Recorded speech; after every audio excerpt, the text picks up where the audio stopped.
Monday morning as usual எழுந்ததும் என்னோடய morning ரொட்டீனில் lunch work and breakfast work எல்லாமே ஃபினிஷ் பண்ணிட்டேன். அன்றைக்கி வெறுமனே சாம்பார் எந்த வெஜிடபிள்ஸும் ஆட் பண்ணாமல் வெஜ்ஜு சாம்பார் மாதிரி ரெடி பண்ணியிருந்தேன். ஸோ லஞ்ச் சாப்பிட்ற டைமுக்கு ஃப்ரை ஐட்டம்ஸ் மாதிரி எதாவது ரெடி பண்ணிக்கிட்டோம் அப்படின்னா இந்த சாம்பாருக்கு காம்போ சூப்பராக இருக்கும். ஃபிஷ் ஃப்ரை வச்சு சாப்பிட்டா கூட சூப்பராக இருக்கும். பட் இப்போதைக்கு வெஜிடபிள்ஸ்னு பார்த்தா உருளைக்கிழங்கு அண்ட் வாழைக்காய் இருந்தது. ஸோ வாழைக்காய் வந்து ஃப்ரை பண்ணி எடுத்துக்கலாம் அப்படின்றதுக்காக இன்றைக்கி வாழைக்காய் ஃப்ரை தான் ரெடி பண்ணியிருந்தேன்.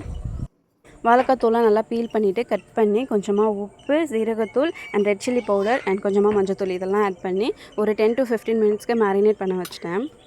ஃபர்ஸ்ட்டு வாழைக்காய் பொரியல் மாதிரி ரெடி பண்ணிக்கலாம். தாளித்து விட்டு கொஞ்சமாக பாயில் பண்ணிவிட்டு தேங்காய் ஆட் பண்ணிக்கலாம் அப்படின்ற மாதிரி பிளான் பண்ணி தேங்காய் கொஞ்சம் துருவி வச்சுருந்தேன். பட் டீப் ஃப்ரை மாதிரி பண்ணிக்கலாமே அப்படின்றதுக்காக துருவின தேங்காய் அப்படியே எடுத்து ஃப்ரிட்ஜில் ஸ்டோர் பண்ணி வச்சுட்டேன்.